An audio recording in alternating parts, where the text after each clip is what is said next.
Go ahead. Go ahead, Eric. Yeah, okay. I probably should have done that after I started. So we're recording now. So yeah, welcome everyone. Again, we're going to discuss a few items here. I'll go through the upcoming releases, but then there's a lot of other stuff that's coming up that is very interesting, and I think we'd love to get feedback from. I know Pablo's posted those out to Telegram, but to get some feedback on those.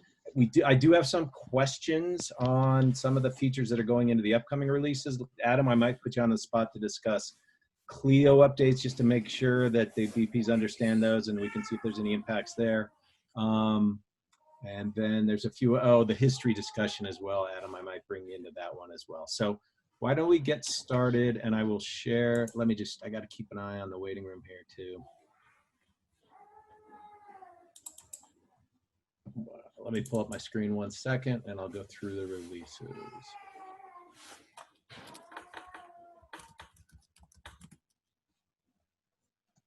All right, so what's coming up? Is that showing my the dashboard here? Yep, good to go. Yes, sir. Except now I can't see the waiting room. I got to keep track of that here. If you make someone a co-host, are they able to add people or no? I thought I tried that with you last time on that, but it didn't work. Oh. But we'll try that. I think I've got the waiting room going here. All right.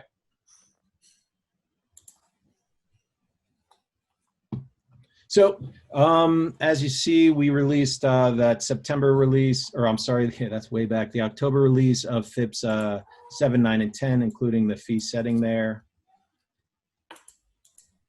That went out the door last week. Appreciate the quick turnaround on that on mainnet. So far, so good on kind of the high-level testing and the wallet testing that's been done on that one. So the upcoming release, we're calling actually a Bravo release. And so you'll see that name thrown around. It actually includes a lot of FIPS, the remaining FIPS. We're still doing a lot of cleanup. So one of them is this 1B, the transfer of FIO addresses. That's the big one. That's the one that got pushed several times, and Casey's been working on that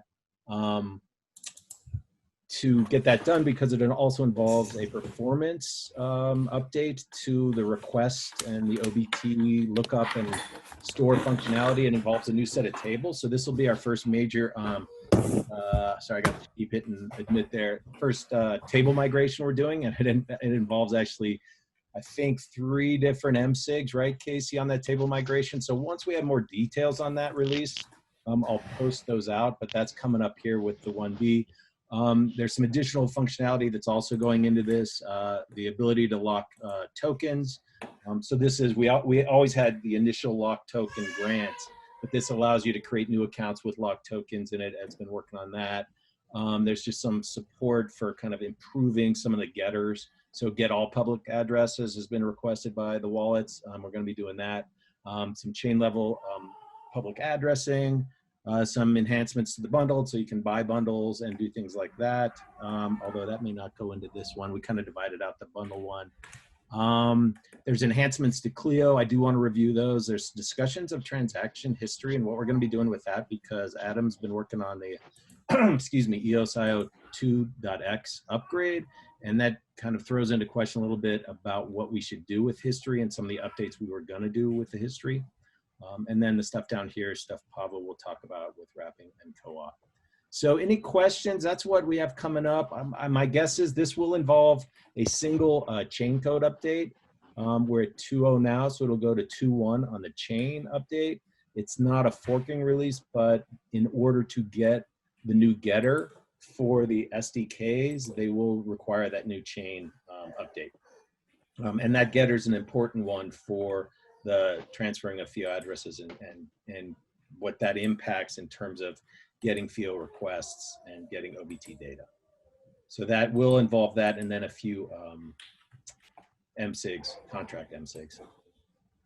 I just wanted to chime in for a second, Eric. Is that okay?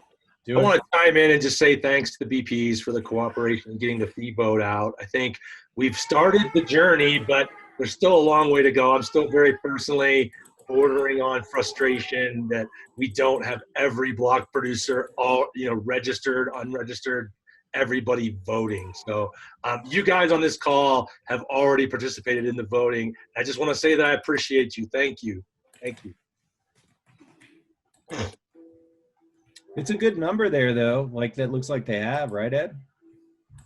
It's getting there, but look at all the blanks, baby. There's Look a at lot all of the blanks, but and that was my question. Has anyone called to compute fees? This is the mainnet view, but it looks like we still have the old fees. So soon. Yeah, I don't want to derail the meeting for this topic either.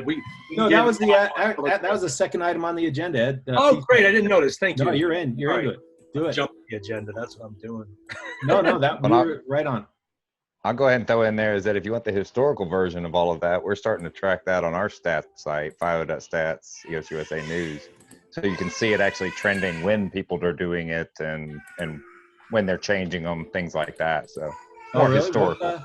What is that URL? FIO.stats.eosusa.news.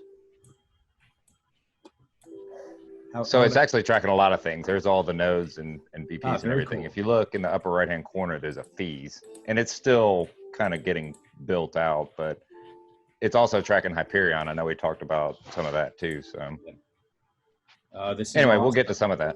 But if you scroll down, there's some of the historical trends, and of course, it's all keeping it in a database, so I can trend and report off of it. And I know there were some questions in the channel about some additional metrics, so I'm trying to kind of see if I can collect some of those stats or anything else anybody else wants. I mean, once it's in there, then we can display it how we want. Anyway, point is another way to kind of analyze the data. I'll probably do a per endpoint and a per BP view just so you can kind of get granular. Oh, very cool. Love this site. Much appreciated. That's fantastic. Yeah, looks awesome. No problem. Yeah. Keep that tab open because we're also tracking Hyperion. So when we get down to that, you can see the status of it. My guess is then looking at these, Ed, tell me if I'm wrong, but I don't think compute fees has been thrown out there yet. So as soon as someone gets brave, Yeah, I think. or I could do it, but I just need to go summarize the vote and make sure that everybody's. I mean, we could just try and call it. I mean, that'd be one thing, and that'll do the first 10. That'll do the first 10 fees, and then somebody else can call it for the rest. We can just prove out that it's working, and that'll be good. But it would be really good if the BPs would agree on how to call it, when to call it, why to call it. Yep. all right. Any other questions? I know there were some questions on the fee setting or the multiplier and the ratio setting or anything like that. Is everyone starting to figure that out? Has anyone automated that process yet with the tool? Yeah. We plan on adding something to the fees chart there to show when a BP last updated their fees. That's coming. Right on. Well, so did someone say they had are doing kind of checks on what the price of the token is and updating fees according to that? Yeah, we created small script and it get the exchange rate from the coin market cap and use for calculation. Right now, our script update fees are once per 12 hours. We will test it, and if everything will good, we will share access to that script so everyone can look. Yeah. And I think I test it every 4 hours or so. I don't know. I need to check it, but yeah. I'm running every 6 hours on testnet and currently every 2 days on mainnet. I think it's every 4 hours on mainnet on me. Fantastic. I mean, that's kind of what we want to get to. So that's great to hear. I think that'll start to get built out. I know there's always discussions of mainnet and the voting and things like that. At some point, Luke, we probably should get into, I mean, that may change or has changed with some of the lock token schedules going through and things like that. I don't know, at some point it might be good to discuss that as well, but doesn't have to be today. Yeah, I would say it's actually kind of a larger discussion of just how we get more token engagement and more voter engagement. But there are tokens today that have a vote weight that I'm actually not exactly clear the process for when that vote weight, how that vote weight goes away. My understanding is we send them tokens and it goes away. Is that correct still? Eric? Yeah, Yep. you're trying to make sure that you just send them a fractional amount of FIO that should update their vote weight on chain. Yes. Yeah, because I think there's about, if I can remember correctly, there's about 36 million tokens that are basically burned forever. You know, they're didn't finish their integration, so those tokens are locked forever. Some of those tokens are voting today, so meaning those votes will go away. And so yeah, that might shake up the rankings a bit, but it is on my list to figure out a prioritization for how do we get the token holders, you know, and I'm actually kind of leaning on you guys as well quite a bit for that. You know, when I think back, you know, Block One, for example, didn't go out and do a voting, you know, campaign for EOS holders. It was up to the BPs to really get out there and sell themselves and say, hey, we're part of FIO and we need your support, and you know, that type of thing. So it's going to be a kind of a joint effort, I think.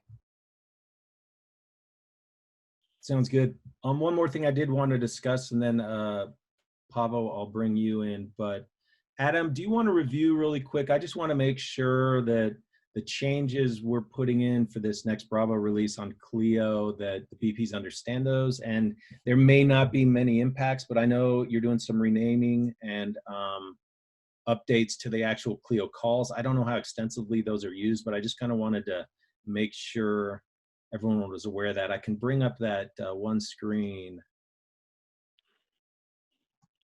Yeah, and if you want to open FIP16 too, it's got the details in there. Okay. Yeah, go ahead and open FIP16. It's more. Is that a little better? Okay. Yeah.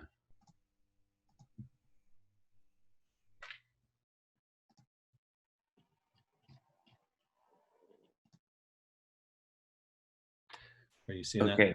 Yep. So yeah. So no. You know, blockchain is complete without a complete client. So we've changed a lot of functionality in FIO, and a lot of the old features of Clios they just never worked.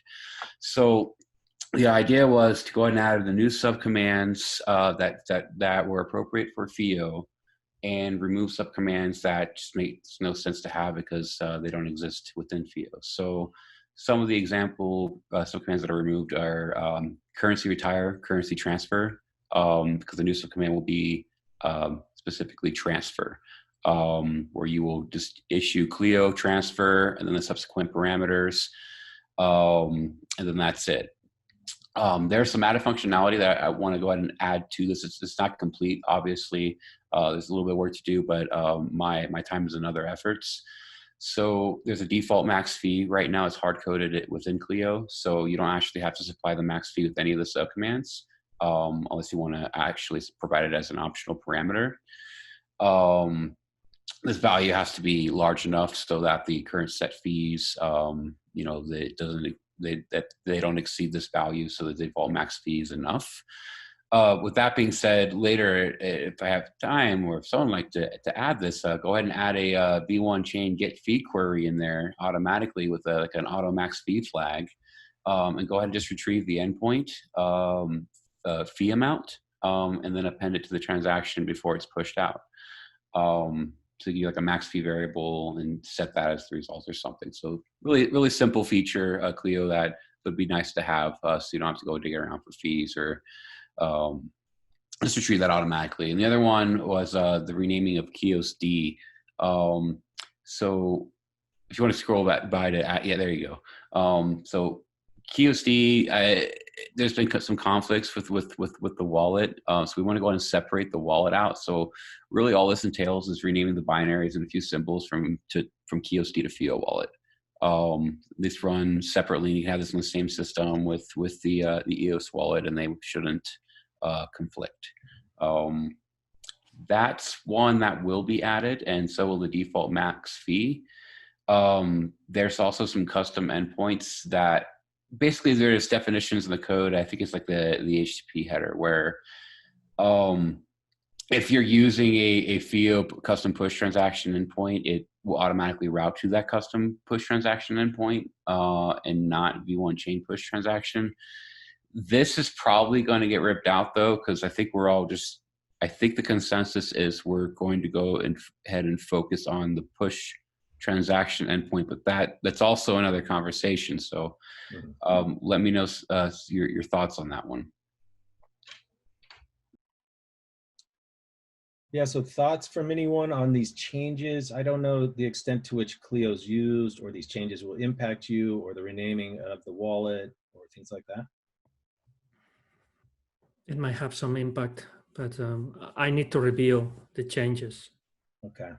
Because we don't want to throw stuff out there, right, Adam, that is going to hose up everyone. I mean, I don't think it's critical impact. It's just we have to adjust some script that we have to do some tests or whatever. But it's. How about say, got to rename a few things in the script. Yeah, that's not a big deal, but I really want to take a look and read.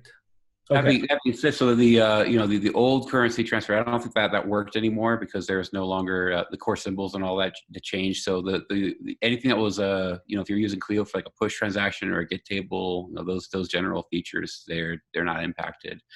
And yeah, I'm not sure what you've got, what scripted that may conflict it here, but yeah, go and let me know, and I'll let you know what binaries to pull to test these out. Okay. So it sounds like kind of no big roadblocks. We'll throw it out there for review. That's where we are with the FIP. And we'll continue to move forward with it. So, but I was just worried that it might cause some issues with existing functionality, but it's pretty minor. I think it's a good update. All right, thanks, Adam. Great work, Adam. Yeah, good stuff. Pavo, did you want to go through some items? Do you want to share or have me pull something up? Yeah, if you can maybe pull up the initiatives board. I just want to highlight a few initiatives that are in the community review, really looking for your help. So the first one is the FIO co-op. I think everybody's aware of that since we reviewed that in the last BP meeting, but we had some changes to it. We actually descoped some functionality like earning rewards for locking. So please, if you can take a look at this, this is obviously a very important FIP that makes a lot of modifications to token distribution and things like that. So please take a look at this and comment and review.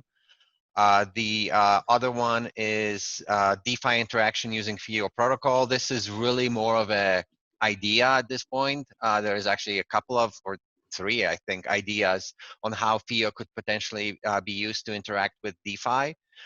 So just really kind of gathering feedback at this point, whatever we actually want to pursue any of that. So again, welcome your review on those things, especially if you guys have experience with DeFi protocols or DeFi interactions. That would be super helpful.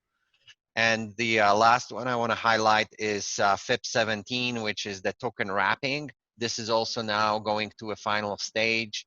We're actually already starting development on this, and very interested in review of this as well, and also potentially looking for volunteers from the BP community to there'll be kind of two roles as part of this project.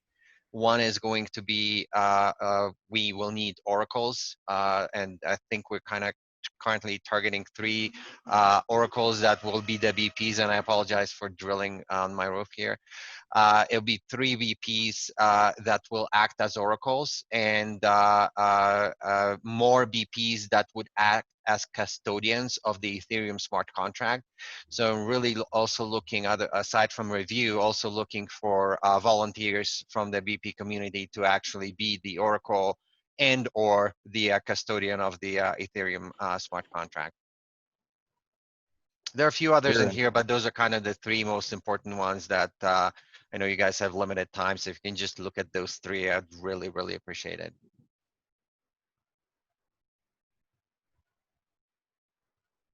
Great, thanks, Pablo. The next piece I wanted to move into here was discuss a little bit about kind of, so as you know, all of the developers and the large part of the group on this call are at DAPX right now, and we are in the process of migrating to become more worker proposal centric for FIO as individuals. All right, so it's recording to cloud. All right, excellent. Okay, so back to, I think the next is migration and FIO services. Is that right, Pablo? I believe so. And then we can discuss FIO history after that.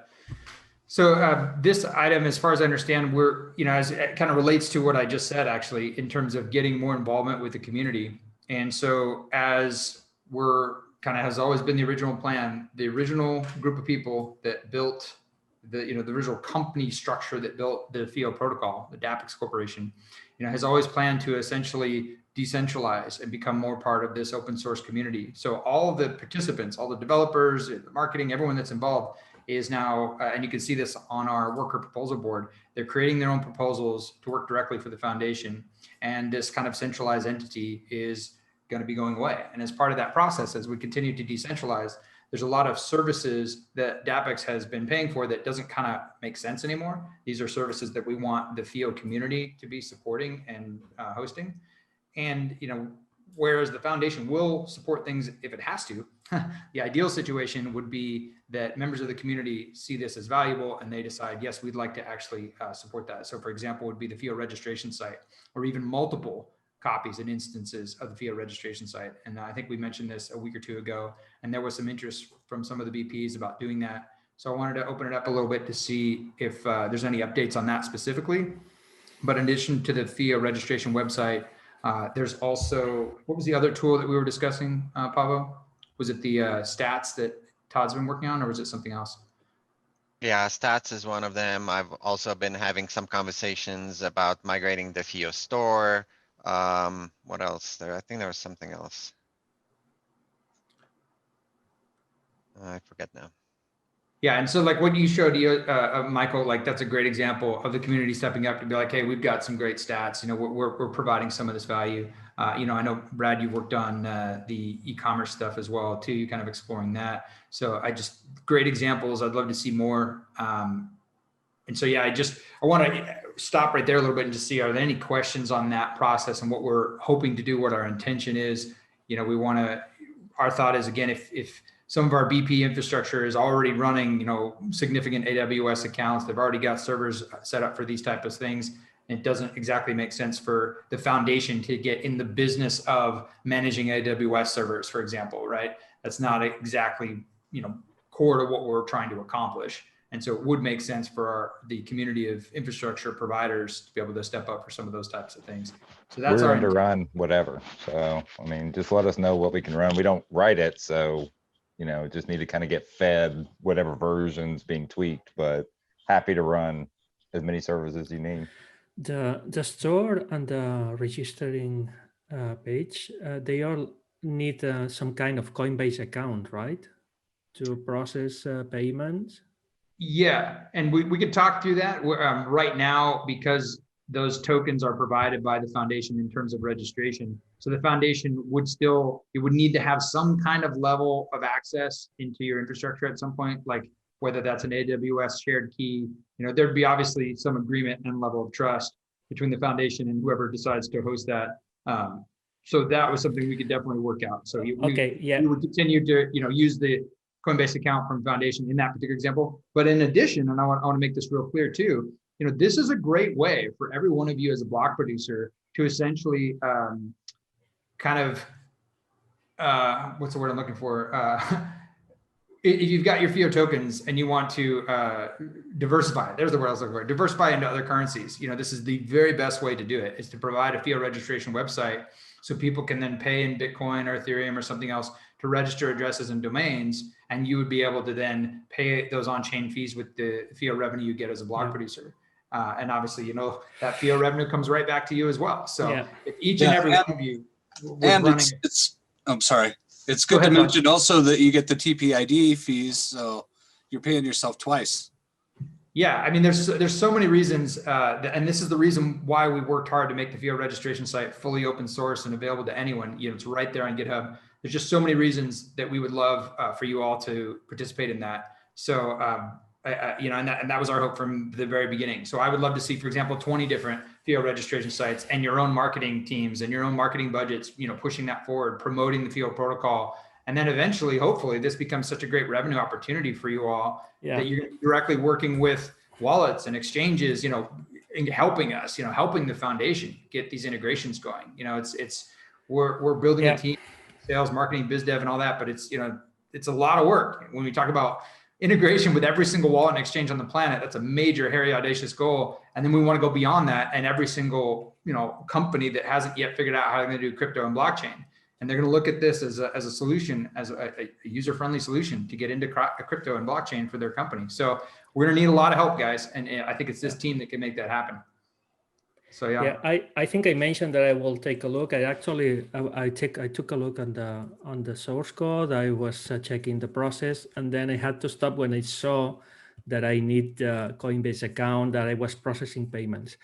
And yeah, just to be clear on that Coinbase Commerce account, you need like 0 sign up whatsoever. They don't ask for but it's a tax thing, because Spain is issuing new crypto laws. It's something new from the last week, and we don't know what is going to happen, because Spain has decided that crypto is very juicy and they want to, regulate everything.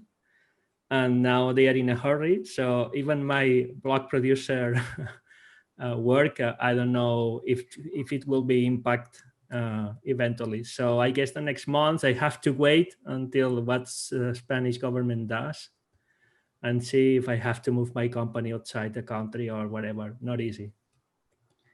Yeah, I've been in this space for almost 8 years now. We always knew the government wasn't going to be super happy about, people coming along and creating non-violent And Europe, money. how is Europe with a lot of new regulations. So we are trying, but we're always in a position that it's not easy to be. So anything that I'm processing, payments with crypto, even with that, I have to be very careful.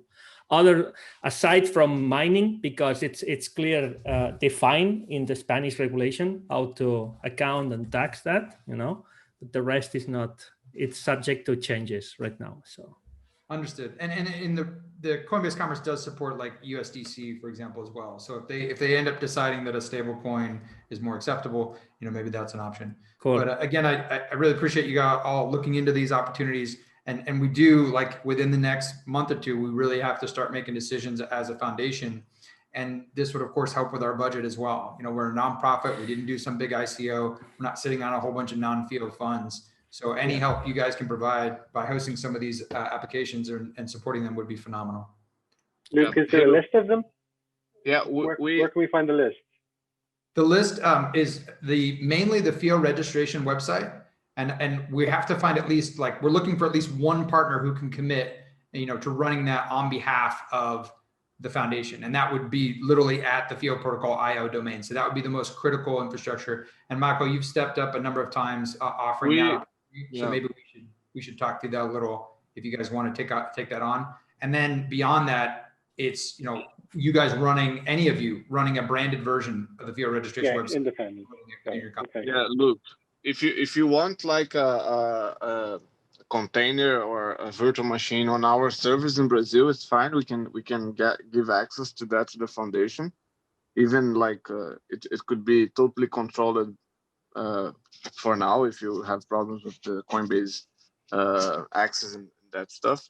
But for the other part, I was hoping that Thiago was on the call, but he couldn't make it. But I think we can try to get something with the Brazilian exchanges or something like this to help on board using fiat or even Bitcoin in the Brazilian exchanges as the other alternative. That'd be great. And also too, I was just realizing, we're working closely with our biz dev team and stuff. We have a lot of resources that that we're working with in Jira and Confluence to help people kind of onboard wallets and exchanges, sell them with the idea of integrating FIO. And we would love for you guys to be participating in that as well. On the website, in the knowledge base, there's that benefits for wallets, benefits for exchanges. We're getting to the point where we're all kind of using Discord now quite a bit. So that's another item that's not on the agenda, but I would love all of you to join our Discord. There's a section there for block producers as well. It's a great place to have conversation. I understand you're mostly all in Telegram, and that's fine as well. But if you want to catch what's going on more so than just the block production, as far as the foundation itself, the protocol itself, the things we're doing to integrate with other opportunities, definitely check us out there as well. Okay. Yeah, when you have the requirements for that website, for that portal, what should we call that, and you can send to us that we'll take a look and create a machine for you to be hosted. it would be in Brazil, not only on bare metal in Brazil, not on AWS as you mentioned, but. Excellent. All right, so I covered quite a bit there as far as like, you know, the decentralization of DAPX, the different services, the FIO registration site, the shop demonstration site that we have now, and then the kind of statistical graphs and stuff that Todd's been working on. I know he's already kind of started some conversations about related to history and everything that we can migrate into next as it relates to that particular, and whether or not that's going to be possible to do with Hyperion and Grafana, things of that nature. So we can go to that in a second, but I just want to pause there for a second. Are there any questions about specifically like the decentralization of DAPX and what we're trying to accomplish with the foundation? Because I want to make sure too that we have this shared understanding. If people are asking you as block producers, hey, what's going on with FIO? You know, I heard there was this DAPX company that raised money, but now they're kind of going away. What's going on with that? I want to make sure it's really, really clear, and that we have a unified message about, you know, the employees and everyone that made DAPX what it is. David, Pavo, Ed, I mean, Adam, Todd, you know, Eric, everyone that's, you know, I'm all the people, Casey, you know, everyone I'm seeing on this call as well, they're not going anywhere. You know, they're actually participating in the decentralization process, working for the foundation directly. So I want to make sure we're all clear on that. And that is scheduled to be happening before the end of the year. So that is coming up pretty quickly here. And so any questions about that at all?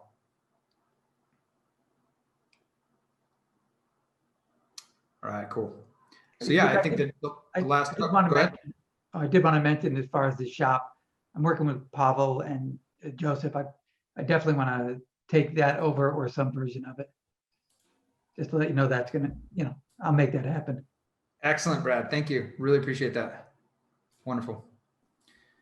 All right, cool. I think the last item we have on the list I see here is just a discussion about history and as it relates to EOS IO 2.0 and or 2.x and Hyperion. So do you want to lead that conversation, Todd? I think you started a group to get that conversation going, right?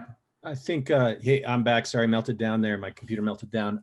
Yeah, no, that was about, we have a lot of features that we were thinking. So we work with the V1 history a lot. And I think several of our wallets point to V1 history nodes to get their transaction history. And as Adam kind of is the one I wanted to bring into this, because he did a lot of the updates and has put in, kind of created a lot of the updates we were going to put in, but we're backing away from those, right, Adam? Because we don't want to maintain something that's not the solution going forward. And what would be helpful from this group is to help us think through, like, is Hyperion, you know, we started this discussion 6 months ago, and kind of it was an in-between stage a little bit where Hyperion was growing, but V1 history was what we had in place, so we went with it. I know Graymass made a lot of updates to the V1 history to make it work with FIO, but now we're getting into this, and this goes along with the services as well, this history service.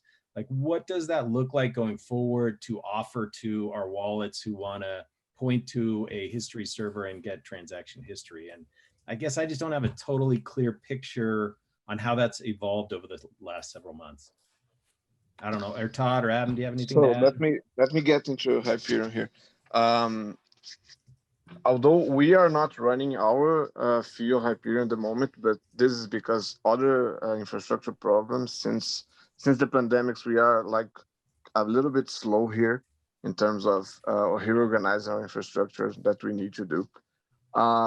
But the software is fully compatible, and it actually works better with EOS IO 2.0. So it's not a problem to upgrade. It's actually much better. One of the reasons that we are kind of holding off making more adjustments that would benefit FIO into the source of Hyperion is that you haven't upgraded to 2.0 yet. So we were kind of waiting for that, so because otherwise I would have to create a different branch to add the updates for FIO and then keep that updated as well as the newer branch. So if 2.0 comes to FIO, it's easier to sync this with the main Hyperion version. But this would be just for very specific features that would need to be added. Some things that we are planning that would be related to the addresses and other things. But as normal history or something that would replace V1 directly, you can already use the same version that is running. I think Michael USA is running, right? Yeah, That there's actually, I think, 5 of us out there. If you go to my yeah, stat site, there's a whole Hyperion section yeah, that does exactly. health So checks. yeah, on the hub, I can see some guys there. So I think it's like it's all right. It's running fine, and we would be able to add more detailed data when 2.0 is out. So not exactly a problem there. And our infrastructure should be back as soon as possible when we manage to migrate some things here. That's great that we get full support out of Hyperion if we move to 2.0, or 2.x rather. So that's great news. My question is, there's a variety of hosts out there that are using, V1 history, state history, Hyperion. Some are just using OnBlock. Who would we impact if we, considering we're eliminating V1 history with this upgrade? Who do we impact? Are we breaking any producers out there? Hyperion still provides V1 history, like a backport is not exactly as the same V1 history, but for most applications, it's just a drop-in replacement. If they want to keep using it, we don't recommend because the queries are slower and less optimized. But it won't break anything if they just point to the Hyperion API that is providing V1 history as well. So to kind of answer part of your question, Adam, yeah, I know that Binance and I'm pretty sure that Shapeshift are using V1 history internally. And, my concern with it going away is, state history is heavy. It takes a lot more space, a lot more processing power. And then Hyperion's a big commitment for them to run that. These exchanges are not going to hit public API nodes, so they will not do it. But so, Todd, sorry. It's not exactly true that Hyperion is a big commitment, because if they use a filtered version for their exchange accounts or whatever they're interested in, it's very light. It's way lighter than V1 history. I think his point is probably more it's built into the node versus you've got Elasticsearch, Rabbit. Okay, but you got a whole stack. For a filtered thing, they can just run a Docker container with everything. It wouldn't be a problem, especially for FIO, which is way smaller than use mainnet and other things. Well, let me ask you this: what if we could provide the history or provide like a Docker container for Binance and whatever that's kind of already pre-configured? That I think they're just looking for a bolt and go, right? That was my plan, like a Docker container or LXD, something like this. That's easier for them to yeah, something they can just latch on, bolt onto their current node or whatever. They need state history, or maybe include that in it as well. But would that be? Do you think that would be an easier sell to the Binances? There's just one thing that requires some maintenance. That is the state history itself. Since there is no filter there, they would always be getting all the data collected on state history, and this will keep growing. So they need to do some maintenance and keep trimming the history there.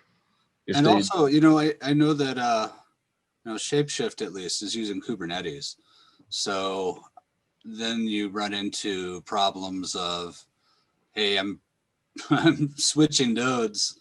I'm moving to a different host, and I've got to have that data there. And they were struggling with corruption, database corruption when they were moving around. So it's another thing to consider. I'll say this is the Hyperion is a lot better at taking abuse. I have beat the crap out of it, and you reboot Node OS and you're hosed and you're fixing something. Elasticsearch tries to fix and better. It's better as a scaling solution, but it's not as easy. And I think that's what just breaks down at the Binance is. If they're running Kubernetes, it's trivial to get Elasticsearch running on Kubernetes, and that will host the important data, and they can just have multiple small machines that will eventually come up and down with the state history just to feed the real-time information, the current data. So I think it's like if they have the knowledge, it's not a big problem to do for them, especially that they don't require a lot of resources since they are just interested in their accounts, right?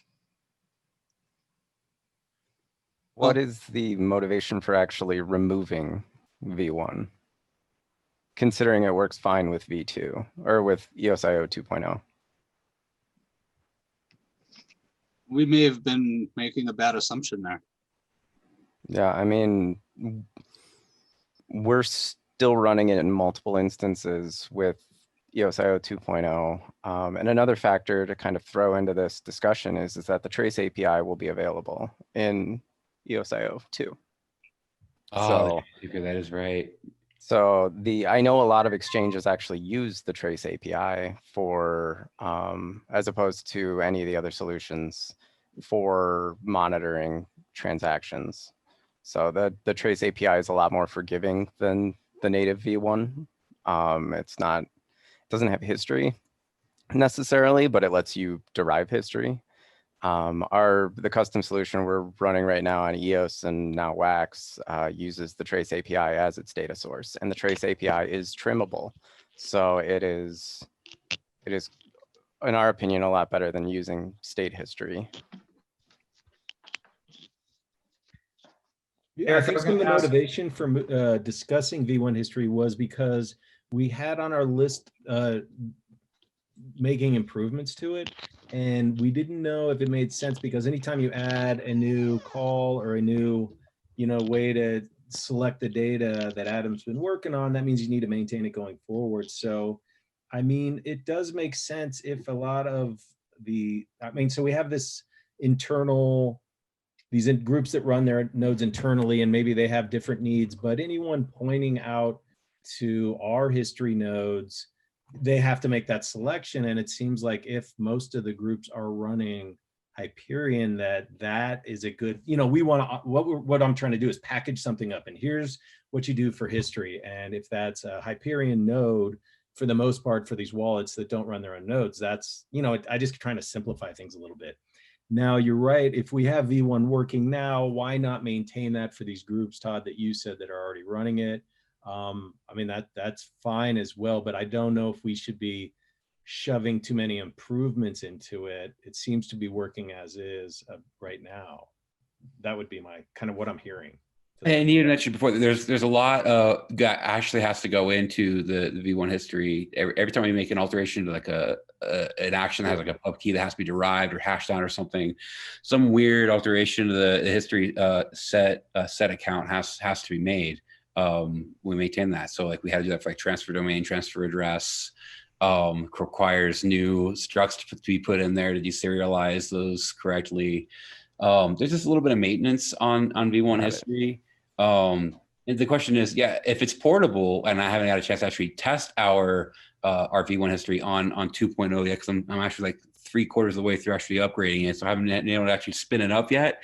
But if it's portable, that's great news. So I mean, we could still, there's a question of who maintains it, but if we could take V1 history and still package it with the 2.0 release, that's good too. But how far are we willing to maintain that is what we're trying to get at. Yeah, I hadn't considered the kind of baked in logic that also needs to be accounted for that's not built into the contracts themselves. So that does make sense that there would be some alterations required. But I imagine if the upgrade itself is just EOSIO 2.0, hopefully there's not a lot of that. I mean, I think you're going to find that most of your, like the BPs that are out here, we have Hyperion on a lot of different, networks and, are familiar with it. But if you're talking, it's a totally different set of people, then you're talking about exchanges and in-house nodes. They want it all self-contained. So Yeah. I mean, public nodes will probably be mostly Hyperion. Yeah, you may have some, gray masses and V1s out there, but it's easier for us to just spin up and bolt on Hyperion. But they won't go through that management, I don't think. I mean, even if we try to give them containers, if they ever have an option of a plugin, they're always going to go with that. And I don't blame them. I mean, I understand it. There's a lot of hesitancy for exchanges to be running stuff that's not kind of deemed like blessed by the people who are building the chain itself. The good news is it's not too much overhead to maintain. The problem is it's a pain in the booty to find a bug when something goes wrong.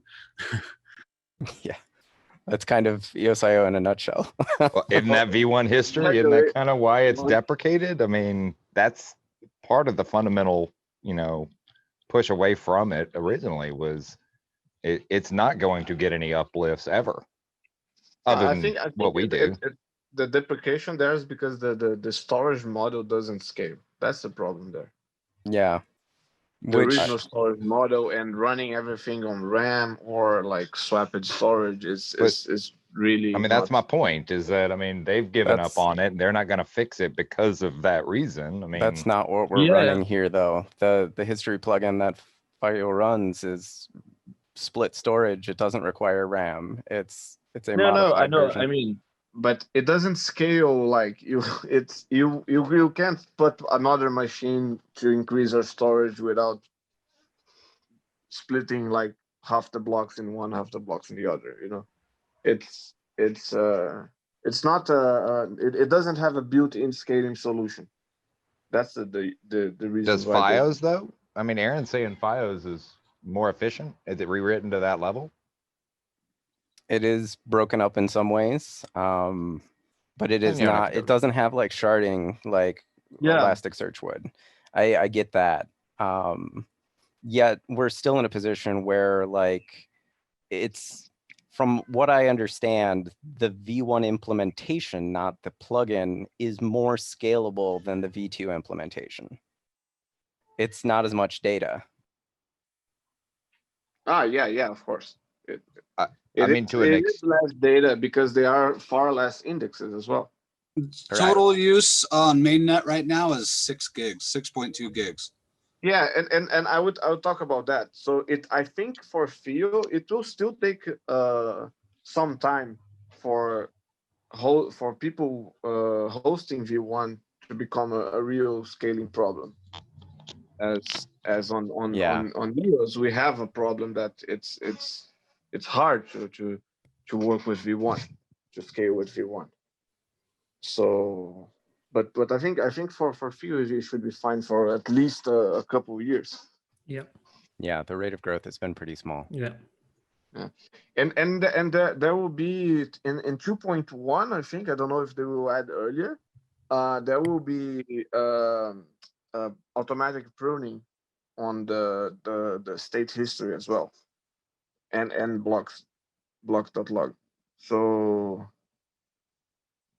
we can think on other ways of working with exchanges when that is ready. So you could do something based on state history that will just track transaction, and it's way lighter than Hyperion itself.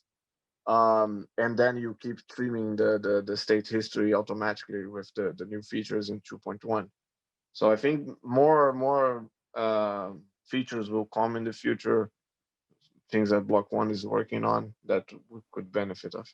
Yeah, and I think ultimately encouraging the exchanges and those who want to run internal nodes to start utilizing the Trace API as a transition away from whatever they're using is probably the best bet. I mean, I think the Trace API was developed in response to the Coinbase issues a couple months ago on EOS, where Coinbase said EOS was down because of the software. Block One got involved, and all of a sudden the Trace API was released. Yeah. I really think it was like made for exchanges and not for other generic users. I don't know. All right, so we're coming up to the end of the hour, so we're gonna have to cut this off here in a bit. I think from my perspective, as far as the foundation goes, I'm hoping for a couple things. One is super clear. I'm a wallet or I'm an exchange, and what do I do? Like we have a really clear recommendation. This is your, list of URIs that you put behind a proxy, and you're up and running. And they all have a consistent output. Whether that's V1 or Hyperion or whatever. Just super simple. Here's what you do. Or if I'm a wallet and I want to run my own node, then it's like, okay, for a wallet, there's like, of course, 3 different ways you can do it, but here's our recommended way, and then here's our cost, here's our pros and cons as to why you might want to go to our Hyperion as opposed to a V1 history, as opposed to, whatever else, state history with some, MongoDB or who knows whatever, right?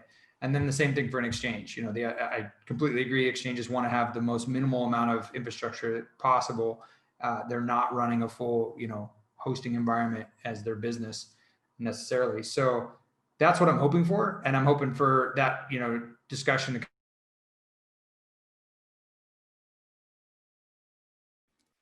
think we're getting close there, Eric, correct me if I'm wrong, but that's what we're trying to get to. I lost you for a second there, but you mean on the, sorry, at the very end there, Luke. Yeah, sorry, I've been having internet troubles lately, but I was just going to end with that. I think we're getting close to that, where we can make very clear recommendations to wallets, exchanges, and gateways. That's exactly what we want. Yeah. And maybe we could put, that's kind of the thing we can put on the Dev Hub and then review with the group. And that's exactly what we're trying to get towards. And those 3 use cases are good ones. And maybe we just separate those out and give options if needed. Yeah. And I think in general, within the EOSIO ecosystem, we're going to start making a push that those different audiences need different solutions. Like there's not going to be one shoe that fits all sizes. It's like exchanges are going to need one thing, wallets are going to need something else, and anybody else that needs some other kind of data, they're going to need something else as well. That's one of the ways that this whole concept can break out and be more scalable, is if we're not trying to do everything at once. That sounds great. So, I guess if I'm hearing correctly, Igor, Aaron, Michael, yourself, Todd, as well, you guys kind of seem to be leading the way in terms of this within the EOSIO ecosystem. Obviously, CryptoLens and Boda and others have, and Anders, many obviously are involved in this discussion. I'm not trying to just single out some people, but whoever has the bandwidth and the interest, I would love for you to continue to lead this conversation, drive this forward, to be like, we are going to make this really easy for anyone who wants to participate in FIO and help out with that. And as Eric mentioned, we are kind of moving away from these centralized tools. So like the Git book, which holds the knowledge base today, the developer hub, which is again, a kind of per seat license tool. We are moving as much as we can to GitHub so that you guys can all help with this, submit your own pull requests and participate in updating these things. So I'm looking forward to that level of participation. That'll be great. All right, I think that was the history conversation. Yeah, Todd, you created a whole Telegram channel for that, right, Todd? Like to discuss history and nodes, is that right? Yeah. Let me grab what it was called. And again, as well, we're always in Discord as well. If you guys want to jump in and have some conversations there as well, you can always find us in there.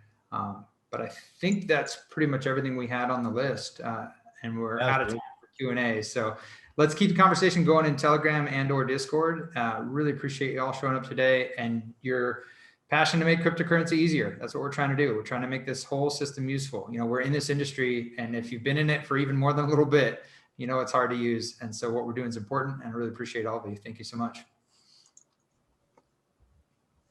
Thank you, guys. Take care, everybody. Bye. Thank you. Thank you, guys.